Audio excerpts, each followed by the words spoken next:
Да, я бы сказал так, что наиболее эффективный мониторинг ведет не государственный сектор, в частности, Институт черноморских стратегических исследований Андрея Клименко. Мгм. То есть он как бы на протяжении многих лет, изначально, я бы так сказал, мониторит весь этот морской трафик.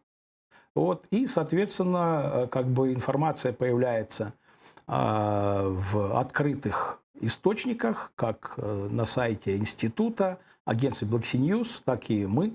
Журнал «Черноморская безпека», Black Sea Security, который выходит на двух языках, украинском и английском, публикуем эти материалы.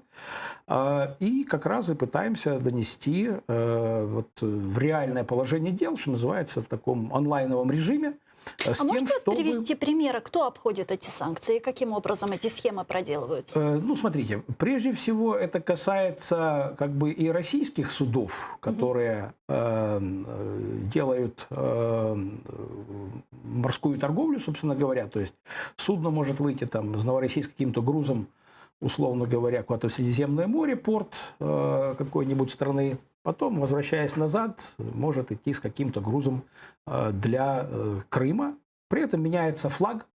Мгм. Вот, А на берется... какие зачастую меняются флаги? По-разному бывает. И турецкие судовладельцы точно так же делают. Там, скажем, наиболее такие распространенные замены флагов, это, как правило, делаются страны, которые экзотические для нас. И они считают, что там не докопаются до них. Вот, там, например, поднять флаг Танзании, зарегистрироваться, или там Белиза.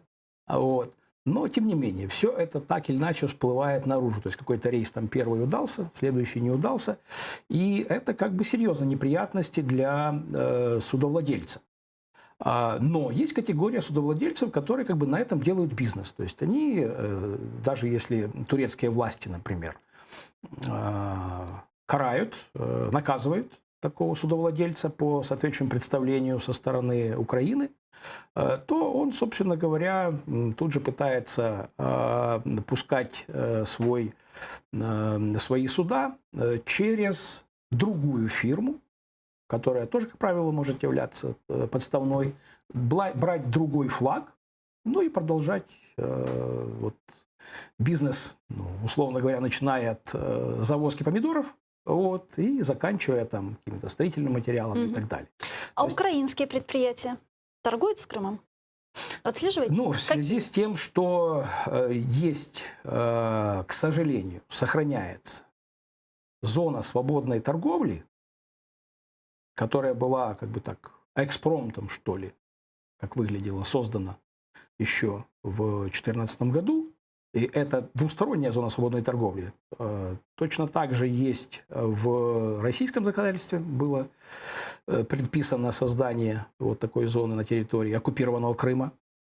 И с нашей стороны то же самое. Вы помните, в 2015 году, когда была блокада Крыма, товарооборот с оккупированным Крымом прекратился. И тогда было постановление Кабинета министров Украины, ограничивающее товарооборот, в принципе, запрещающее. Да, но сам факт о том, что в законодательном поле сохраняется вот эта легализующая возможность, является аномалией. То есть сколько раз выступали разные были инициативы, и вроде было бы такой консенсус отменить, потому что с оккупированными территориями не стоит торговать.